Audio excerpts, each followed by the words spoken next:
Well, hello, everyone. Welcome to the Money Compass podcast. You have come to the right place if you are looking for critical advice on ways to help guide your direction toward a healthy financial future. I am your host, Christina Pullman with Penn State Extension. I am an extension educator leading our statewide financial literacy efforts, and I'm thrilled to be joined by my co-host, Brady Ward. Brady, would you like to introduce yourself? Yeah, hello everybody. My name is Brady Ward. I am a sophomore majoring in finance and accounting at Penn State, and I'm a financial literacy ambassador for the Penn State Sockla Miller Family Financial and Life Skills Center here on campus. Great. Thank you, Brady. We're glad to have you with us. So, today, our topic is setting financial goals. Our hope is to set you on a path to a successful journey in financial wellness. So, we want you to sit back, relax, and enjoy as we share the best practices from experts in the financial field.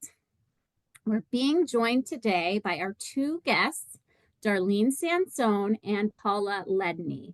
I'll let you both share a little bit about yourselves. Darlene, would you like to start us? Sure. Thank you, Chrissy. So I'm Darlene Sansone, as Chrissy said, and I'm based in the Lawrence County Extension Office, and I'm a team member with Chrissy on the Family Financial Literacy and Health Insurance Literacy, part of our family well-being team.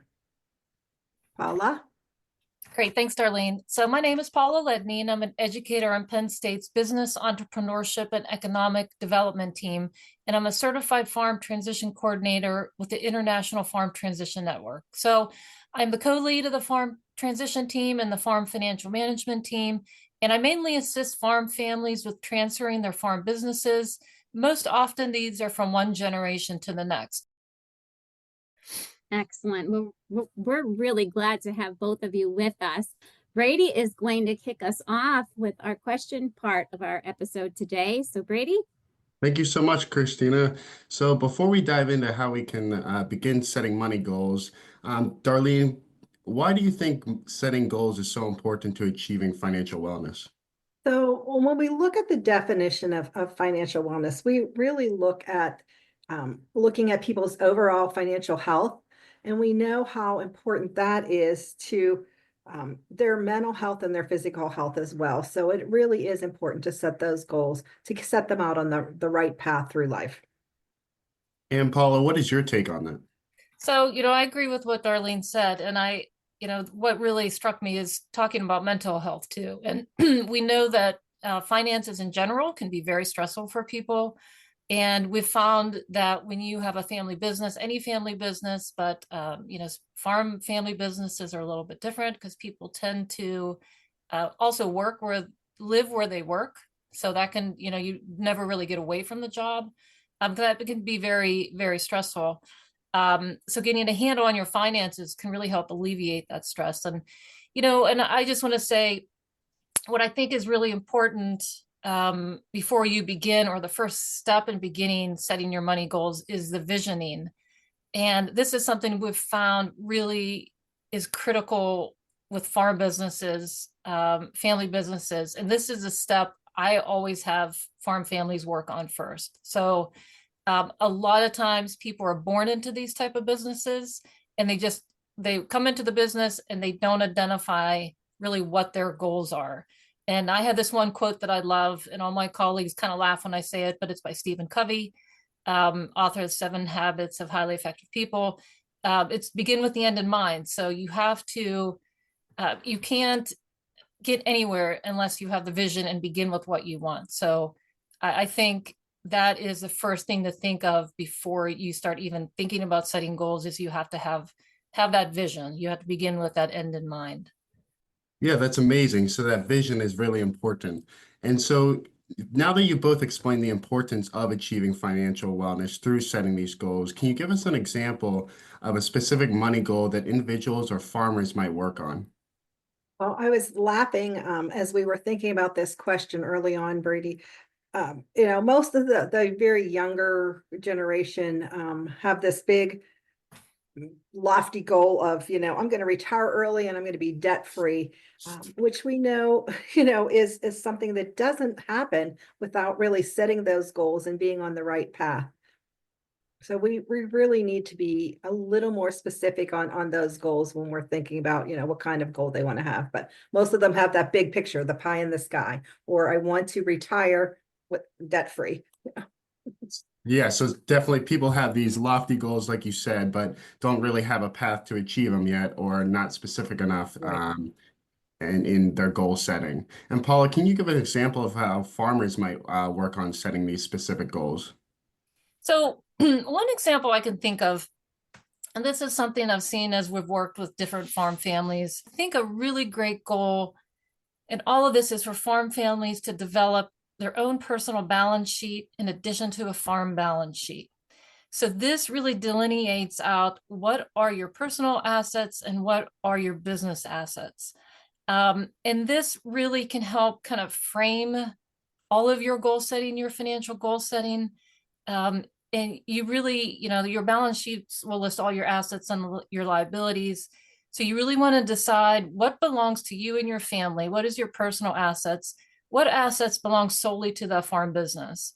So if you want to start, say, a limited liability partnership and put assets into the business, you need to know what's yours, what you need for your individual family. If you're single or you have, dependents, and what belongs to the farm. So we find so many farm families haven't sat down, set goals, delineated these things, always thinking they'll have time to do this. We know that farming is one of the most dangerous occupations out there. It ranks as high as those lobstermen or the fishermen on those boats up in the Arctic. Farming is very dangerous occupation. So it's like anything, you think you have time to plan, but an accident may change your life or the life of someone around you very, very quickly. So you need to plan ahead. You need to have your goals. And I think one of the main things, a really good goal, first goal could be before you even do anything else, is get these balance sheets in order. So organization, you would say, is really important to getting these goals set and making sure you know what you value, especially on your balance sheet and knowing where your assets are before we get started with these goals. Yes, that is correct. So how do financial goals shift across the life stages? So maybe, Darlene, can you talk about your early career, midlife, and retirement and how those goals shift between short-term and long-term?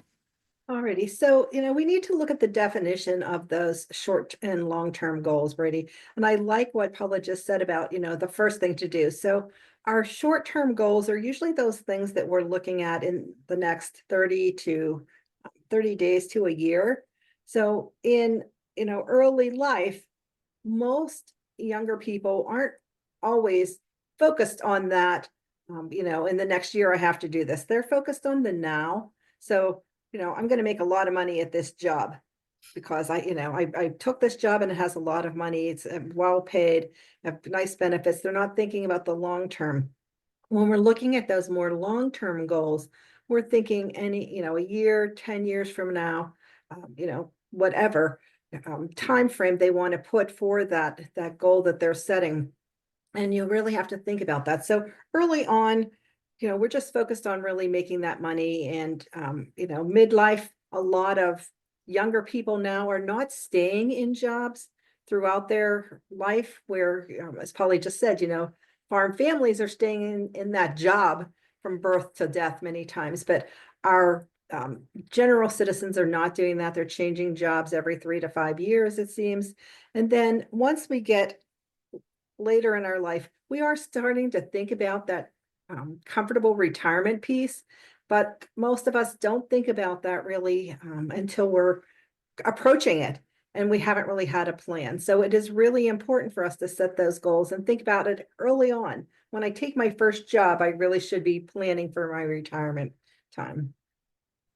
Thank you, Darlene. And Paula, how do these goals kind of shift over time in the different life stages as a farmer? Well, I think Darlene explained it really well, and I think it's still pertains to the individuals within those farm family businesses.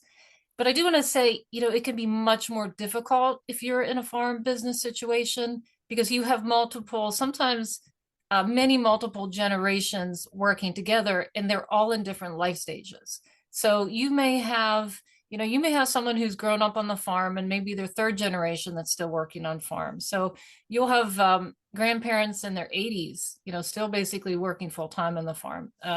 We found that so many farmers, they really don't retire. They don't plan on retiring. They typically just want to slow down. Some never want to give over management control or ownership control, and some are very good. Some have worked through this. But you bring on, say, a 22-year-old that just graduated from college that wants to come back to the farm. They're looking typically what we find to really innovate, and they're willing to work really, really hard, but they have really no capital to put into the business. So, it's really difficult, in these multi-generational families sometimes to balance your early career goals with, say, maybe their parents on the farm and they're in midlife and they're looking at perhaps what their retirement might look like. And they want to maybe start carving out assets to put towards their retirement, whereas a younger generation needs those assets for the farm business. So I just think it's just more difficult to plan and set goals, but that makes it even more important in these situations to do that, to sit down, everyone talk about these things before people make decisions. So that goes for, all generations on the family farm. So I think just recognizing like all generations need to recognize that everyone's at that different life stage and their goals will be different. And that's not bad. It's just, it needs to be discussed so that people can set those goals so they can reach all their goals. Thank you, Paula. And now that we talked about the financial wellness and why they're so important to achieving financial wellness, let's get into the SMART goals framework. So, Darlene, can you tell us more about using the SMART goals framework to reach our goals? Certainly. So SMART stands for many, many things, as we all know. We love those acronyms in our society. So when we're looking at SMART goals, the S stands for specific. So what specifically do you want to accomplish? I really have to look at that and write it down. Here's my goal.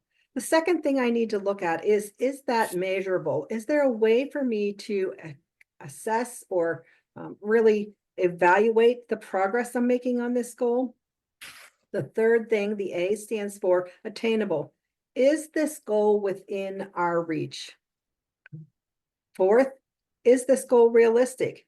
Is it relevant towards my life's purpose? And the fifth, the T, standing for timely. Is there a deadline for the completion? So when I'm looking at these SMART goals, I'm taking the steps to really identify the purpose behind the goal that I've set, or the bigger picture. So if I'm setting a goal, I have to break it down into each of these steps. And one example that we always look at is, the credit cards that most people want to pay off. The debt-free piece is really important.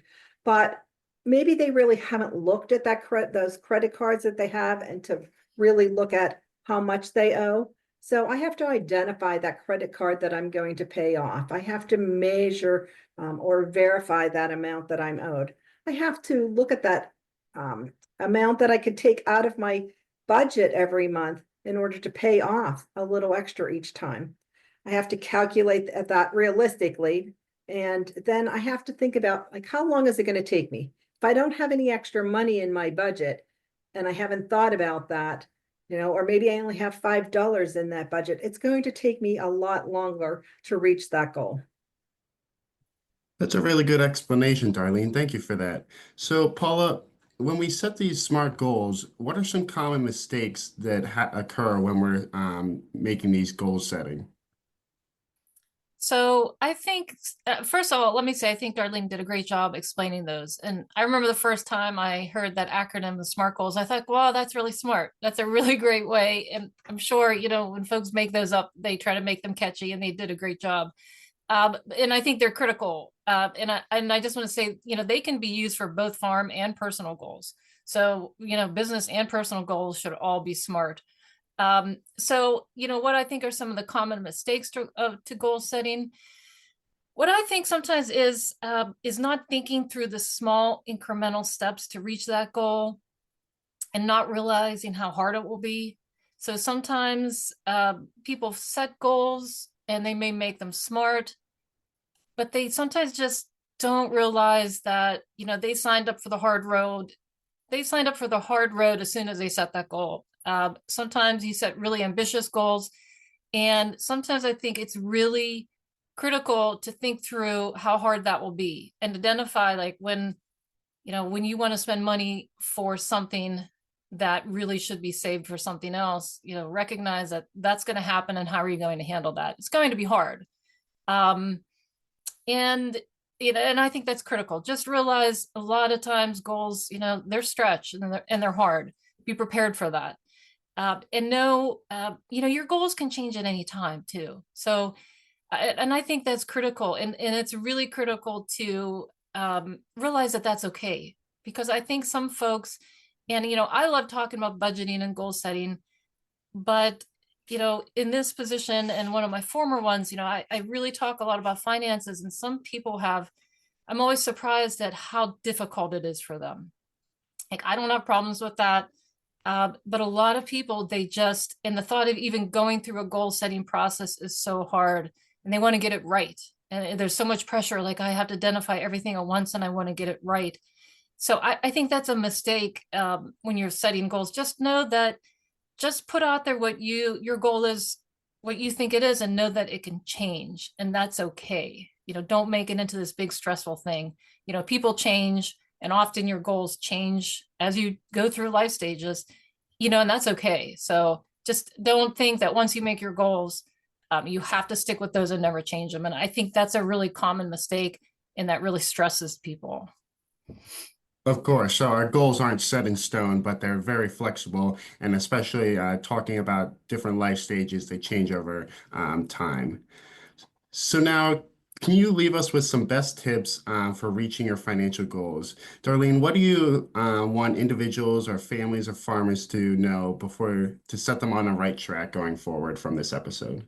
Oh, first of all, I want them to know something that you and Paula just emphasized, that, we can take those little detours and sometimes have to reset. But I think it's important to recognize that our financial goals don't just include us. We really have to think about the other people that are in our life that those financial goals might impact. Maybe you have a partner who isn't on the same track as you are or thinking the same way you are, and they can derail those goals a lot of times. So it's really important to talk to everyone in our family or everyone that's involved in setting those goals, and making sure that those goals are very timely and realistic, because I think sometimes we set the goals, we set us up to fail because we want to achieve it too quickly, and we just haven't really thought through that process. So I think the best tip is to really think about whether your goal is realistic and timely, and that you can really achieve this and give yourself that comfort. And if you derail, don't forget to, just reset and set that goal a little bit lower for you. Thank you. And Paula, what are some tips that you have for specifically for farmers? Well, I think Darlene hit on a major point, which is communication. And, you have to communicate your goals to other people. And I mean, that's really critical in a family business situation. You can spend a lot of time working on your goals, but if they don't align with, say a spouse or other family members, much less maybe brothers and sisters and parents and grandparents that are all working together, you can set yourself up for failure very quickly. So like, I really think the main thing is, have a plan, spend time visioning what is most important to you, and then make your plan to get there.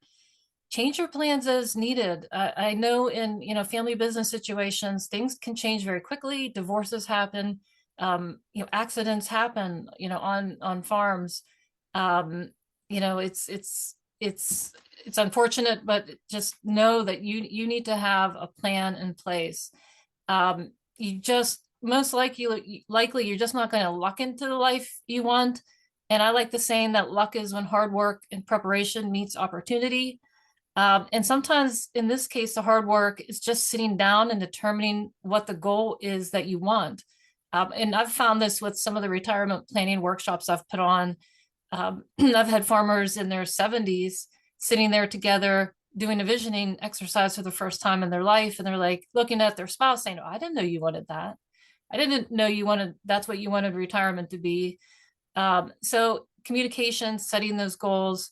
And I think once you set the goals, the rest of it although I did say earlier, it can be hard, but it can also be very easy to just, once you have the plan, you just follow the plan. You can evaluate your actions against if it fits the plan or if it doesn't fit the plan. So I guess really, I think the best thing is just to start, and make your plan.